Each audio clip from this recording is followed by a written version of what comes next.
আসসালামু আলাইকুম ওয়া রাহমাতুল্লাহি ওয়া বারাকাতুহু।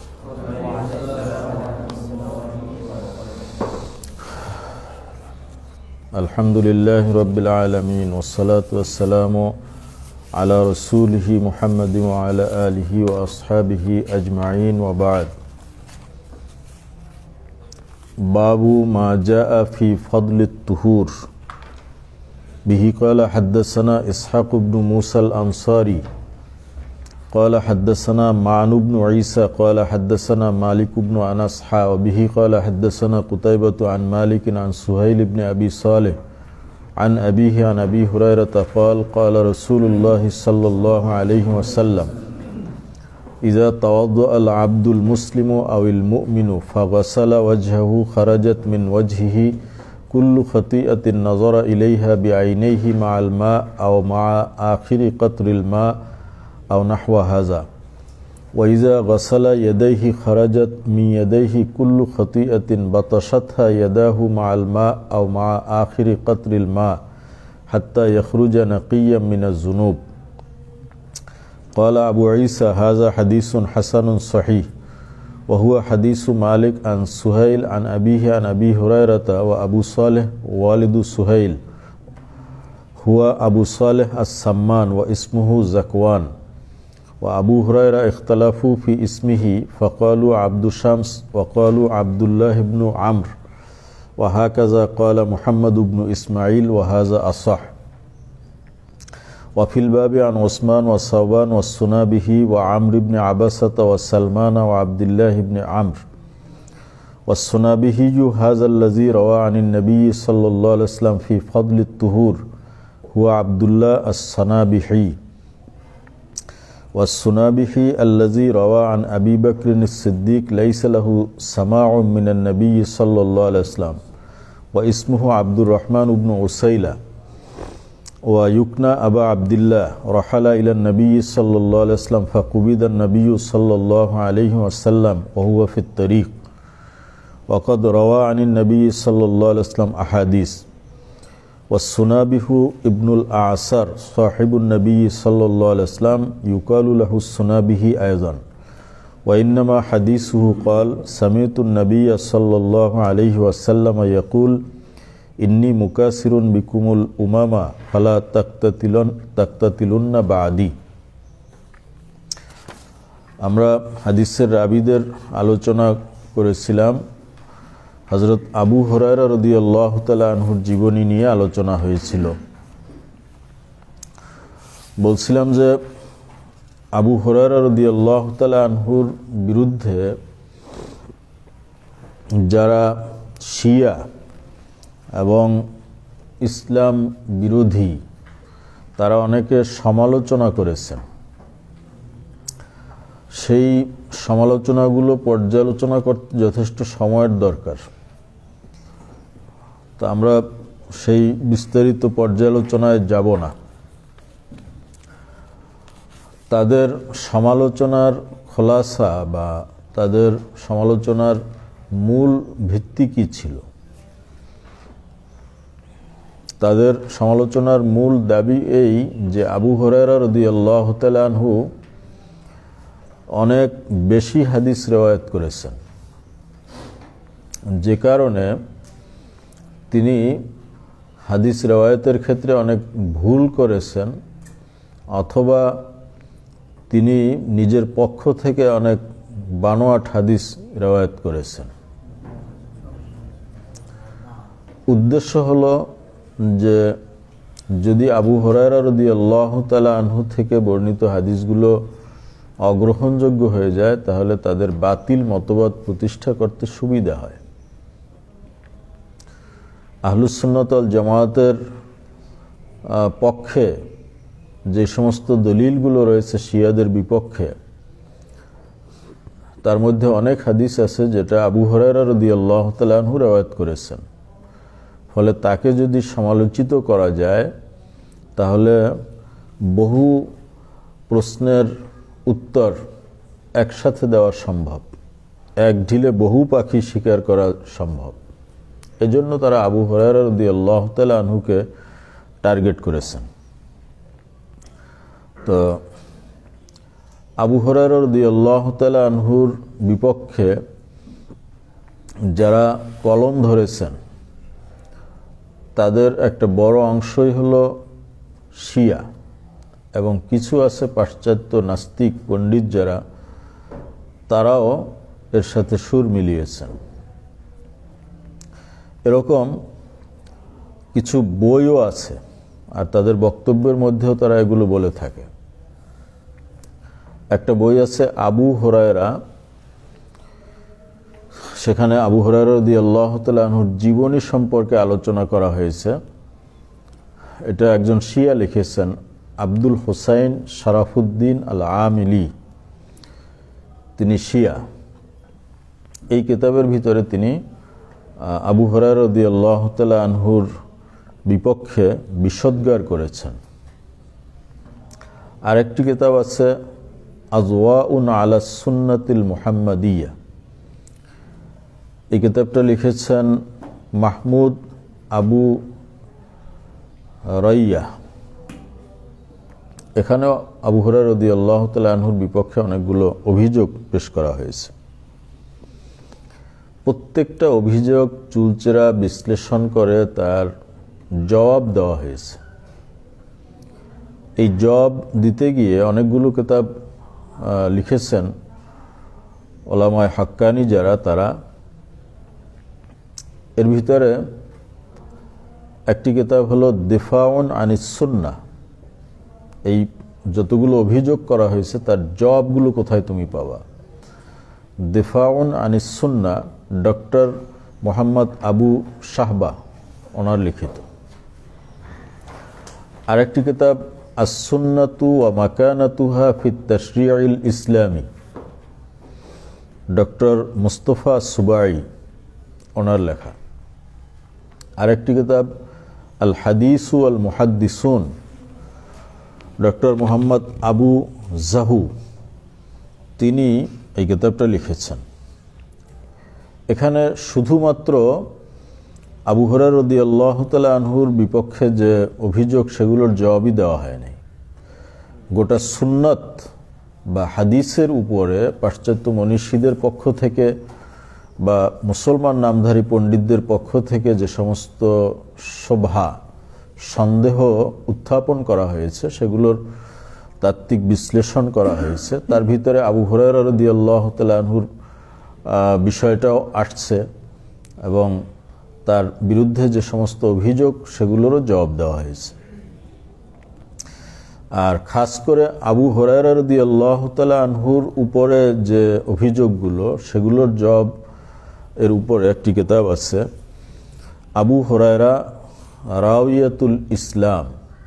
এখানে আবু হুরায়রা রাদিয়াল্লাহু তাআলা আনহুর জীবনীর উপরে কিতাবের প্রথম অধ্যায় থেকে আলোচনা করা হয়েছে, এবং শেষ দিকে তার বিরুদ্ধে যে অভিযোগগুলো, বিশেষত যে দুইটি বইয়ের কথা বললাম আবু হুরায়রা রাদিয়াল্লাহু তাআলা আনহুর বিপক্ষে লিখেছেন, সেই দুইটি বইয়ের ইবারাত কোট করে তার বিশ্লেষণ এবং জবাব দেওয়া হয়েছে। এই কিতাবটি 274 পৃষ্ঠা, অনেক বড়। এখানে আবু হুরায়রা রাদিয়াল্লাহু তাআলা আনহুর জীবনী প্লাস তার বিরুদ্ধে যে অভিযোগগুলো আনা হয়েছে সেগুলোর জবাব দেওয়া হয়েছে।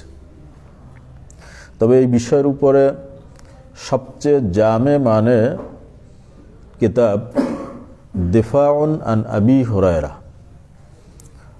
এই কিতাবটি লিখেছেন ওস্তাদ আব্দুল মুনঈম সালেহ আল আলী আল ইজ্জি। এটি খুবই বিস্তারিত একটি কিতাব, 515 পৃষ্ঠা। যত পিছনে আবু হুরায়রা রাদিয়াল্লাহু তাআলা আনহুর উপরে অভিযোগ আসছে প্রত্যেকটা অভিযোগ কোট করে সেগুলোর জবাব দেওয়া হয়েছে। তো আমরা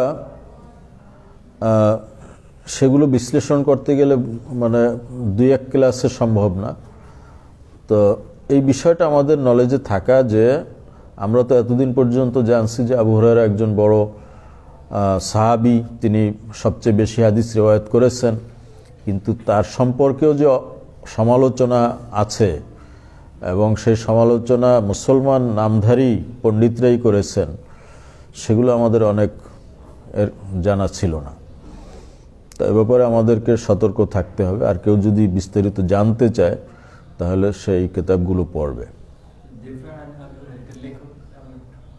উস্তাদ আব্দুল মুনাইম সালেহ আল আলী আল ইজ্জি। আমাদের কাছে মুজমাল জবাব হলো এই যে আহলুস সুন্নাত ওয়াল জামাতের মুত্তাফাকা আকীদা হলো আস-সাহাবাতু কুল্লুহুম উদুল, সাহাবা ইকরাম প্রত্যেকেই ন্যায়পরায়ণ এবং প্রত্যেকে সত্যের মাপকাঠি, আমাদের জন্য অনুসৃত। আমরা যদি সাহাবীদের ব্যাপারে সন্দেহ পোষণ করি যে তারা মিথ্যা বলতে পারেন, তাহলে পুরো দিনটা আমাদের কাছে অগ্রহণযোগ্য হয়ে যাবে। এবং আবু হুরায়রা যদি মিথ্যা বলে থাকেন, তাহলে তার থেকে যারা রেওয়ায়েত করেছেন তারা তো মিথ্যাই রেওয়ায়েত করেছেন। বলা হয়েছে, ইমাম বুখারী রাহমাতুল্লাহ আলাইহি বলেছেন যে আবু হুরায়রা থেকে যারা হাদিস নিয়েছেন তাদের সংখ্যা 800-র উপরে। তাহলে এই 800 রাবি যারা আবু হুরায়রা থেকে হাদিস রেওয়ায়েত করেছেন, সেই রেওয়ায়েতগুলো প্রশ্নবিদ্ধ হয়ে যায়। অনুরূপভাবে সিহাসেত্তার প্রত্যেকটা কিতাব এবং হাদিসের এমন কোনো কিতাব নেই যেখানে আবু হুরায়রা রাদিয়াল্লাহু তাআলা আনহুর হাদিস নেই। অতএব তিনি যদি মিথ্যা বলে থাকেন, তাহলে এই সমস্ত মুসান্নিফরা একজন মিথ্যুক ব্যক্তির হাদিস তারা তাদের কিতাবে স্থান দিয়েছেন। একজন মিথ্যুক ব্যক্তির হাদিস যারা স্থান দিতে পারেন, তারা তো আরও একজন মিথ্যুক ব্যক্তির হাদিস স্থান দিতে পারেন। তাহলে হাদিসের কোনো কিতাবই তখন আর আমাদের কাছে গ্রহণযোগ্য থাকে না। কারণ কোনো মুসান্নিফ যদি একজন মিথ্যুক কাজ্জাব ব্যক্তির হাদিস বা জাল হাদিস তার কিতাবে স্থান দেন, তো তিনি তো আরও একটা জাল হাদিস দিতে পারেন, অতএব তার কোনো হাদিসই তো গ্রহণযোগ্য হবে না। আমরা যখন কোনো হাদিসকে মাউজু বলি, এর অর্থ এই না যে এই হাদিসটা তিনি নিজে তৈরি করছেন, নবীজি বলেন না উনি বানাইছেন, এর অর্থ এই না। আমরা হাদিসকে মাউজু তখন বলি যখন কোনো ব্যক্তি জীবনে একবার রাসূল পাক সাল্লাল্লাহু আলাইহি ওয়াসাল্লামের নামে মিথ্যা বলছে, প্রমাণিত হয়। একটা হাদিস সে মিথ্যা বানিয়ে বলছে, এটা যদি প্রমাণিত হয়, তাহলে ওই রাবির বর্ণিত সমস্ত হাদিসগুলো মাউজু। ওই রাবি মনে করো 5000 হাদিস রিওয়ায়াত করেছেন, সব হাদিসকে মুহাদ্দিস কি বলবে? মাউজু। এই 5000 হাদিসই কি সে বানাইছে? না।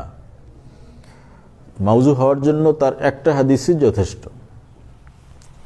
অতএব যেগুলোকে মাউজু বলা হয়েছে তার ভিতরেও অনেক সহিহ হাদিস তো গ্রহণযোগ্য হবে না। এভাবে মাশাউ বিইলমি হাদিসিহিম, মুসলমানরা তাদের ইলমে হাদিস নিয়ে যতদূর সম্ভব গর্ব অহংকার করতে পারে। কারণ এই ইলমে হাদিসকে যে সূক্ষ্ম এবং বৈজ্ঞানিক ও মূলনীতির আলোকে যাচাই বাছাই করে তারা সিহহাত এবং যৌফ, গ্রহণযোগ্য এবং অগ্রহণযোগ্য হাদিস বাছাই করেছেন, এটা পৃথিবীর কোনো ধর্মে তাদের ধর্ম নেতাদের বাণী সঠিক কি সঠিক না বাছাই করার এরকম সূক্ষ্ম মূলনীতি নেই। অতএব এই ইলমে হাদিস নিয়ে মুসলমানরা গর্ব করতে পারে যে এটা আমাদের মধ্যেই আছে। অন্য কোনো ধর্মে তাদের নবী বা তাদের ধর্মগুরুর বাণীকে তারা এরকম বিশ্লেষণ করে গ্রহণ করেছে, এরকম দৃষ্টান্ত কোনো জাতির নেই। সুতরাং এটা মুসলমানরা গর্ব করতে পারে। এই মন্তব্য কার? কোনো মুসলমানের না। এবং তারা হয়রান হয়ে গেছেন যে মুসলমানরা একজন মানুষ মুহাম্মদুর রাসূলুল্লাহ সাল্লাল্লাহু আলাইহি ওয়াসাল্লাম, এই একজন মানুষের হাদিস যাচাই বাছাই করার জন্য তারা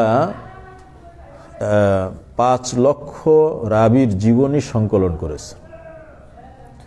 আমাদের কাছে যখন একটা হাদিস আসে, হাদিসের সনদের মধ্যে রাবি থাকেন। এরকম পৃথিবীতে যত হাদিস আছে, সেই হাদিসের প্রত্যেকটার পিছনে একটা চেইন আছে, সনদ আছে। সনদের ভিতরে 10 জন 15 জন রাবি আছে। এরকম সব রাবিদের একত্রিত করলে 5 লক্ষের উপরে হবে। এবং এগুলো বড় বড় গ্রন্থে তাদের জীবনী লেখা হয়েছে। অতএব একজন মানুষের কথা যাচাই বাছাই করার জন্য 5 লক্ষ মানুষের জীবনী সংকলন করা হয়েছে। কোনো মানুষ যদি একবার মিথ্যে কথা বলছে তাহলে তার বর্ণিত হাদিস গ্রহণ করা হয়নি, অগ্রহণযোগ্য হয়ে গেছে। এমনকি তারা সে যেই হোক হাদিসের রাবীদের সমালোচনা করতে কখনো কুণ্ঠিত হন নাই। আলী ইবনুল মাদিনী, যিনি ইমাম বুখারী রহমতুল্লাহ আলাইহির উস্তাদ ছিলেন, ওনার থেকে ওনার একটা কওল বর্ণিত হয়েছে যে ওনাকে ওনার পিতা সম্পর্কে কেউ জিজ্ঞাসা করছিল যে আপনার পিতা কেমন।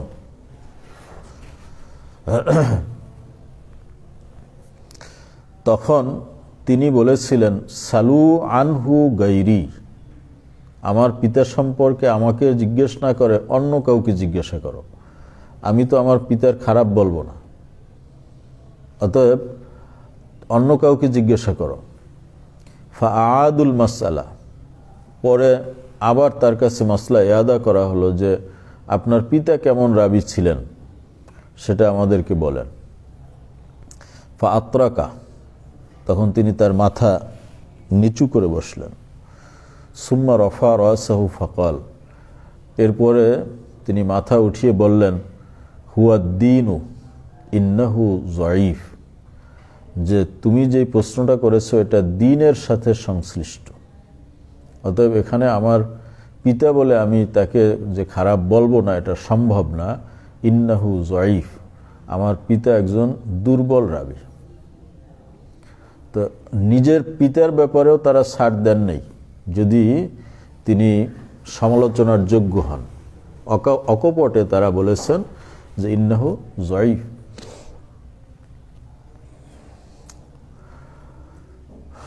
মা রাওয়াহু আহমদ ইবনু আবিল হাওয়ারি, এই রওয়ায়াতটি যে বললাম আলী ইবনুল মাদিনীর কওল, এটি আল ইলান বিত তাওবিখ লিমান জাম্মাত তারিখ কিতাব থেকে নেওয়া হয়েছে। আরেকটি রওয়ায়াত রাওয়াহু আহমদ ইবনু আবিল হাওয়ারি ক্বালা জাআ রাজুলুম মিন বনি হাশিম লিয়াসমা মিন ইবনিল মুবারক ফামতানা, এক ব্যক্তি বনু হাশেম কোন গোত্র? রাসূল পাক সাল্লাল্লাহু আলাইহি ওয়াসাল্লামের বংশ। তো আমাদের কাছে যদি নবীজির বংশের কেউ আসে আমরা তাকে সম্মান করব না যে নবীজির বংশের লোক? তো ওই লোক আসলো লিয়াসমা মিন ইবনিল মুবারক, আব্দুল্লাহ ইবনুল মুবারকের থেকে হাদিস শোনার জন্য। ফামতানা, তিনি তাকে হাদিস বর্ণনা করতে অস্বীকার করলেন যে না, তোমাকে হাদিস শোনানো যাবে না। যাকে তাকে তারা হাদিস শুনাইতেন না যে এই লোকটা হাদিস তাহাম্মুল করার যোগ্যতা আছে কিনা, না সে একটা শুনবে আর একটা বলবে। অথবা আমি একজন মিথ্যাবাদীকে হাদিস রওয়ায়াত করলাম, সে আমার থেকে শুনে এর ভিতরে গরমিল করে বর্ণনা করবে। অথবা তার স্মৃতিশক্তি দুর্বল, অথবা তার দিয়ানাত, আমানাত, আদালত এর ভিতরে কমতি আছে, তাহলে ওই ব্যক্তিকে তারা হাদিস রওয়ায়াত করতেন না। কারণ রাসূল পাক সাল্লাল্লাহু আলাইহি ওয়াসাল্লাম বলেছেন যে অপাত্রে জ্ঞান রাখে তার উদাহরণ দেওয়া হয়েছে কুকুর শূকরের গলায় মণিমুক্তার মালা পরিয়ে দেওয়া যেরকম অনর্থক এবং অশোভনীয়, অপাত্রে এলেম দান করা, অযোগ্য ব্যক্তিকে হাদিস রওয়ায়াত করা এরকম অশোভনীয়। তো উনি তাকে হাদিস রওয়ায়াত করতে চাইলেন না। ফাকাল আল হাশিমিয়্যু লি গোলামি, তখন ওই হাশিমি ব্যক্তি, বনি হাশেমের ওই লোক তার গোলামকে বললেন যে কুমবিনা, চলো আমরা চলে যাই, উনি তো হাদিস আমাদেরকে রওয়ায়াত করবেন না, তাহলে আমরা চলে যাই। ফালাম্মা আরাদার রুকুবা জা ইবনুল মুবারক লিউমসিকা বিরিকাবিহি, তিনি যখন চলে যাচ্ছিলেন আব্দুল্লাহ ইবনুল মুবারক সেখানে আসলেন। আসার পরে তার যে রেকাব মানে বাহনে সওয়ার হওয়ার পরে যে পা রাখা হয়, তিনি সেটাকে গিয়ে ধরলেন যে আপনি আসছেন, চলে যাবেন কেন, থাকেন। ফাকালা ইয়া আবা আব্দুর রহমান লা তারা আন তুহাদ্দিসানি ওয়া তুমসিকা বিরকাবি, যে কি জন্য আপনি আমাকে টানাটানি করতেছেন, যে আপনি তো বলছেন যে আমাকে হাদিস রিওয়ায়াত করবেন না, তাহলে কেন আমাকে আপনি আপ্যায়ন করার জন্য জোর জবরদস্তি করতেছেন। ক্বালা রাআইতু আন উজিল্লা লাকা বাজলি ওয়ালা উজিল্লা লাকাল হাদিস। তখন আব্দুল্লাহ ইবনুল মুবারক বলেছিলেন যে আমি মনে করলাম যে আমি আমার আপ্যায়ন বা আমার ব্যক্তিত্বকে আপনার কাছে ছোট করতে পারি, আপনার সামনে আমি নিজে ছোট হয়ে যেতে পারি, কিন্তু হাদিসকে কারোর সামনে আমি ছোট করতে পারি না।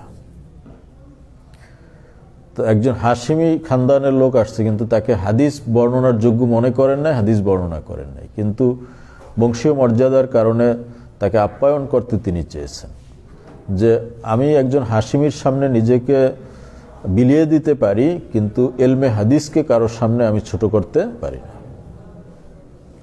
এটা ছিল রাবিদের অবস্থা।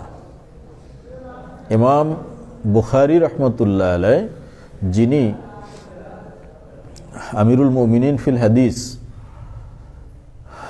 পৃথিবীতে অনেক আল্লাহর ওলি আছে, বড় আলেম আছে, একজন আল্লাহর ওলি, একজন আলেম খুঁজে বের করতে পারো যে বুকে হাত দিয়ে বলতে পারবেন যে তামাম জিন্দিগিতে আমি কখনো কারো গীবাত করি নাই? এরকম অলি খুঁজে পাওয়া যাবে, আলেম খুঁজে পাওয়া যাবে যে আমি জীবনে নামাজ কাজা করি নাই, তাহাজ্জুদ তরক করি নাই, বা এই গুনাহ করি নাই, এরকম পাওয়া যাবে, কিন্তু আমি কারো গীবাত করি নাই, সমালোচনা করি নাই, এটা কেউ বলতে পারবে? গীবাত কি বোঝো? জিক্রুকা আখাকা বিমা ইয়াকরাহ, তোমার ভাই সম্পর্কে তার অনুপস্থিতিতে এমন কিছু বলো যেটা সে অপছন্দ করে। এখন খেয়াল করে দেখো যে তোমরা মানে একজনের অনুপস্থিতিতে তার সম্পর্কে এরকম কিছু বলো কি না যেটা তার সামনে বলতে পারো না, বা যেটা শুনলে সে অপছন্দ করে। তো এরকম না বললে তো মজলিস গরমই হয় না, কারো সমালোচনা গীবাত না করলে। একেবারে বড় থেকে ছোট মানুষ, তার চেয়ে বড় যে তাদের সমালোচনাও করে, ছোট যারা তাদেরও সমালোচনা করে। তোমরা তোমাদের ওস্তাদদের সম্পর্কে পিছনে এরকম কথা বলো যেটা তার সামনে বলতে পারো না, বা বললে ওস্তাদ অসন্তুষ্ট হইবে, এটা তুমি জানো। তো এটাও গীবাতের মধ্যে পড়বে। এমন কি একটা লোক আল্লাহ তাকে মনে করো খোরা বানাইছে, সে সোজাই হাঁটতে পারে না, তুমি তার এই হাঁটাটা নকল করলা, এটাও গীবাত। তুমি মুখে কোনো কথা বললা না। গীবাত অনেক ব্যাপক। গীবাত তুমি কারো করলা না, একজন তোমার সামনে গীবাত করলো, তুমি তার গীবাতের সাপোর্ট করলা, অর্থাৎ তুমি চুপ থাকলা, প্রতিবাদ করলা না, তাহলে তুমিও এই গীবাতের গুনার মধ্যে শামিল হয়ে গেলা। অতএব গীবাত জীবনে করি নাই, কারো সমালোচনা আমি করি নাই, এরকম বলার মতো দুঃসাহসী ব্যক্তি খুঁজে পাওয়া মুশকিল। কিন্তু ইমাম বুখারী রাহমাতুল্লাহ আলাইহির মন্তব্য, তিনি বলেছেন মা গিবতু মুজা আলিমতু আন্নাল গীবাতা হারাম, আমি যেদিন থেকে জেনেছি, আমার জ্ঞান হয়েছে যে গীবাত করা হারাম, সেই থেকে অদ্যবধি আমি কারো গীবাত করি নাই।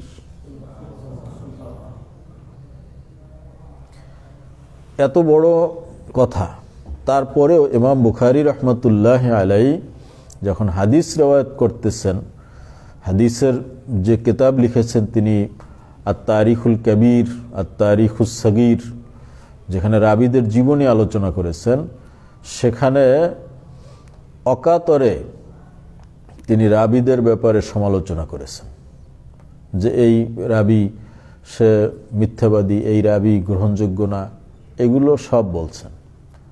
অতএব গীবাতের থেকে এটাকে ইস্তেসনা করা হয়েছে, ওলামায়ে কেরাম ইস্তেসনা করেছেন, উলামা উল জারহ ওয়া তা'দীল যারা, তারা যে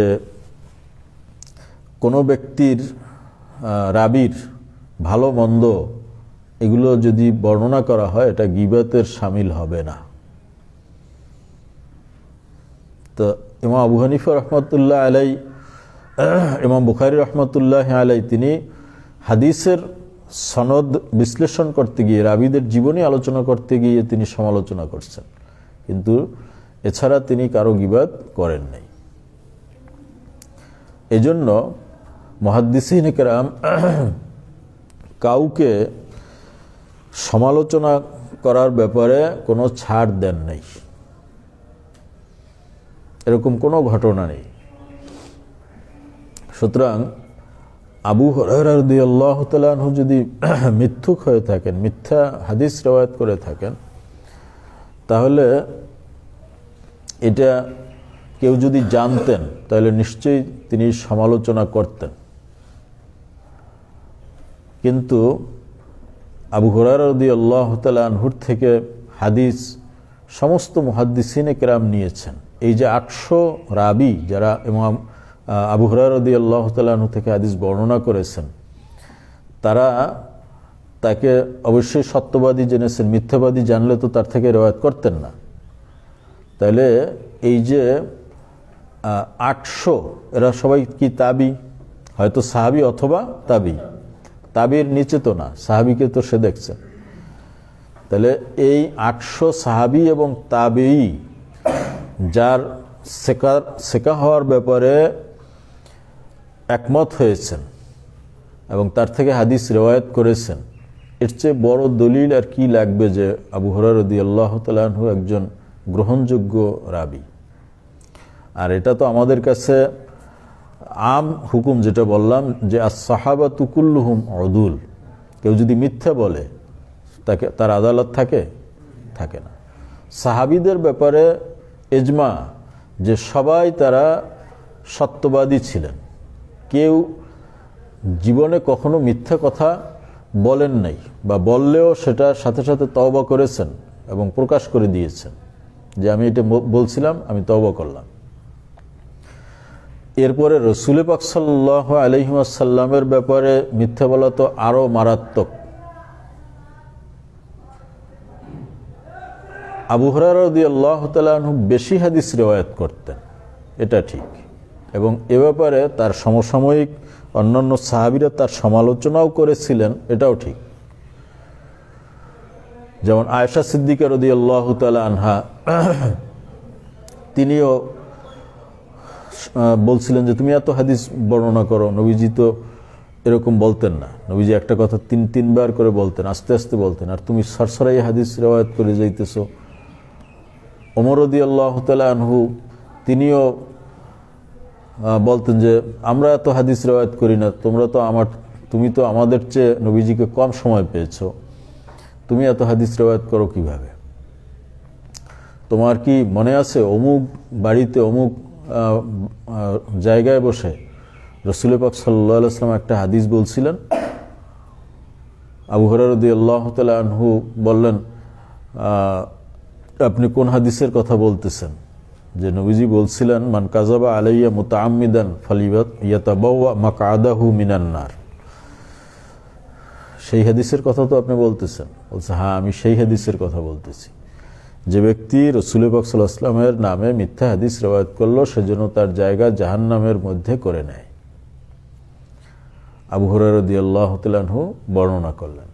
ওমর রাদিয়াল্লাহু তাআলা আনহু তখন বললেন, তাহলে এখন তুমি হাদিস রিওয়ায়াত করো, আমার কোনো বাধা নাই। এই হাদিস তোমার যদি জানা থাকে, এরপরে তুমি যদি হাদিস রিওয়ায়াত করো, তাহলে আমি বুঝবো যে নিশ্চয়ই এটা মিথ্যা না। কারণ নবীজির শানে মিথ্যা বলার ওয়াবাল কি, শাস্তি কি, এটা যদি জানা কারো থাকে, সে কখনো মিথ্যা হাদিস রিওয়ায়াত করতে পারে না। আয়েশা সিদ্দিকার অভিযোগের জবাব দিয়েছেন আবু হুরায়রা রাদিয়াল্লাহু তাআলা আনহু নিজে। তিনি আদবের সাথে বলছেন যে আম্মাজান, আপনি নবীজির স্ত্রী, কিন্তু আপনি পুরো সময়টা রাসূল পাক সাল্লাল্লাহু আলাইহি ওয়াসাল্লামকে পান নাই। কারণ নবীজি যখন বাইরে থাকতেন, নবীজির স্ত্রীরা কি সাথে থাকতেন? থাকতেন না। এবং যতক্ষণ ঘরে থাকতেন তাও স্ত্রী ছিলেন নবীজির 9 জন স্ত্রী। একার ঘরে তো থাকতেন না, ভাগ ভাগ করে থাকতেন। তাহলে স্ত্রীরা নবীজিকে তো কম পেয়েছেন। এবং তিনি বলেছেন যে আপনি একজন মহিলা মানুষ যারা, তাদের কাজ হলো সৌন্দর্য, নিজের সৌন্দর্যের দিকে লক্ষ্য রাখা। এটা খারাপ না, এটা ভালো।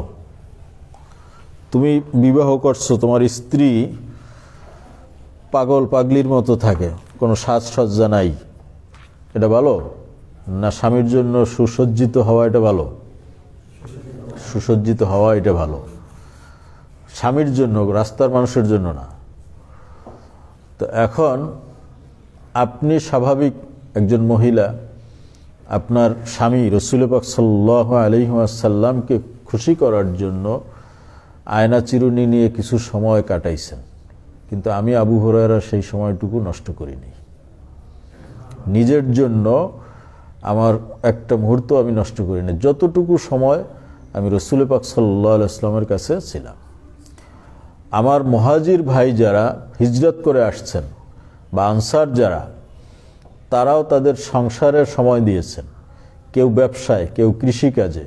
কিন্তু আমি আবু হুরায়রা তাদের মানে কোনো কাজে আমি অংশগ্রহণ করি না। যতটুকু সময় পাইছি রাসূল পাক সাল্লাল্লাহু আলাইহি ওয়াসাল্লাম থেকে হাদিস আমি শুনেছি।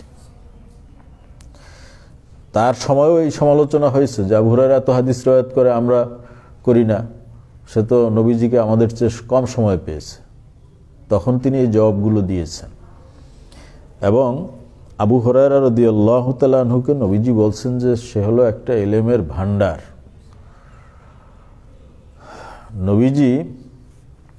নবীজির কাছে আবু হুরায়রা রাদিয়াল্লাহু তাআলা আনহু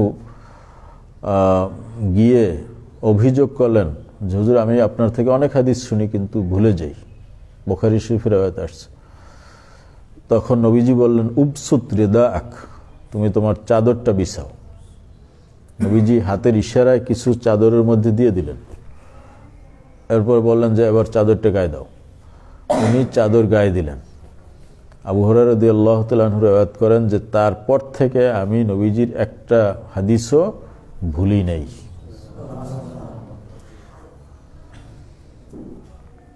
এজন্য আবু হুরায়রা রাদিয়াল্লাহু তাআলা আনহু বলেছেন যে অন্যান্য সাহাবী যারা, তারা তো এই দোয়াটা পান নাই। এজন্য তারা নবীজির অনেক হাদিস মুখস্থ রেখেছেন, আবার অনেকে ভুলে গেছেন। ভুলে যাওয়া এটা আল্লাহর ইচ্ছা। অতএব আমি আবু হুরায়রা যদি হাদিস না ভুলি তাহলে এটা কি আমার গুনাহ? আমার ভাইরা ভুলে গেছে, আমি ভুলি নাই, এটা যদি অপরাধ হয়ে থাকে তাহলে আমি অপরাধী। আমি বেশি হাদিস রওয়ায়াত করতেছি তো এই জন্য যে আমি নবীজির দোয়া পেয়েছি, আমি কোনো হাদিস ভুলি নাই, কিন্তু আমার ভাইরা ভুলে গেছে। তো আবু হুরায়রা রাদিয়াল্লাহু তাআলা আনহুকে যদি মিথ্যাবাদী বলা হয়, এটা আত-তা'নু ফিস সাহাবা, সাহাবীদের সমালোচনার মধ্যে পড়ে কিনা? তো আহলুস সুন্নাত ওয়াল জামাতের আকীদা হলো যে সমস্ত সাহাবী তারা সমালোচনার ঊর্ধ্বে। এবং এ সম্পর্কে বহু দলিল আছে, আমরা জানি। নবীজি বলেছেন, লা তাত্তাখিযুহুম গরাদাম মিন বা'দি, আমার অবর্তমানে তোমরা আমার সাহাবীদেরকে সমালোচনার লক্ষ্যবস্তুতে পরিণত করবে না। এতে কি আবু হুরায়রাকে ইস্তিসনা করা হয়েছে? অতএব মুসলমান যে, তার জন্য এতটুকু জবাবই যথেষ্ট। এখন যারা সাহাবীরা সমালোচনার ঊর্ধ্বে, এটাই মানে না, বা তাদেরকেও অন্যান্য মানুষের মতো বিচার বিশ্লেষণের ঊর্ধ্বে মনে করে না, তাদের জবাব দেওয়ার প্রয়োজন আমাদের মূলত নেই। রাসূল পাক সাল্লাল্লাহু আলাইহি ওয়াসাল্লামের সাহাবী, তার নামও যদি না জানা থাকে, তারপরেও তার থেকে রিওয়ায়াত করলে সেটা সহিহ হবে। আল জাহালাতু ফির রাবি, এটা একটা দোষ যে রাবি সম্পর্কে জানা নেই। তো জানা যখন নেই, ভালোও হতে পারে, খারাপও হতে পারে, সত্যবাদী হতে পারে, মিথ্যাবাদী হতে পারে, আদেল হতে পারে, গায়রে আদেল হতে পারে। এই জন্য জাহালাতুর রাবি এটা একটা দোষ, যে দোষের কারণে হাদিস পরিত্যাজ্য হয়। কিন্তু সেই রাবি যদি সাহাবী হয়ে থাকেন, সাহাবীর ব্যাপারে জাহালাত এটা দোষ নয়, কারণ তিনি সাহাবী। যদি কেউ এরকম বলে থাকেন যে সামিতু হাজাল হাদিস মিন রজুলিন মিন আসহাবিন নবী সাল্লাল্লাহু আলাইহি ওয়াসাল্লাম, যে এই হাদিসটি আমি রাসূল পাক সাল্লাল্লাহু আলাইহি ওয়াসাল্লামের সাহাবীদের একজনের থেকে শুনেছি, তার নামও সে বলে নেই, মুহাদ্দিসিনে কেরাম সবাই একমত যে এই হাদিস গ্রহণযোগ্য হবে। কারণ যেই রাবীর নাম সে উল্লেখ করে নাই, যেই রাবীর ব্যাপারে জাহালাত রয়েছে, সে কে? সাহাবী।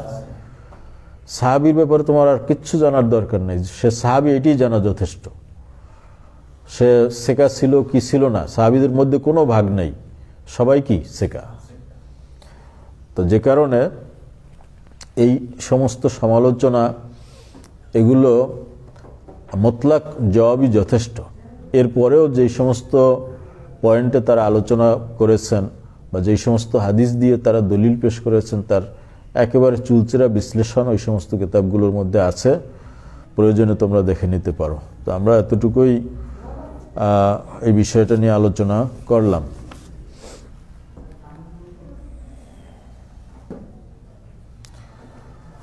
এরপরে আমরা হাদিসের বিশ্লেষণ নিয়ে সামনের ক্লাসে ইনশাআল্লাহ আলোচনা করব। আসসালামু আলাইকুম ওয়া রাহমাতুল্লাহ।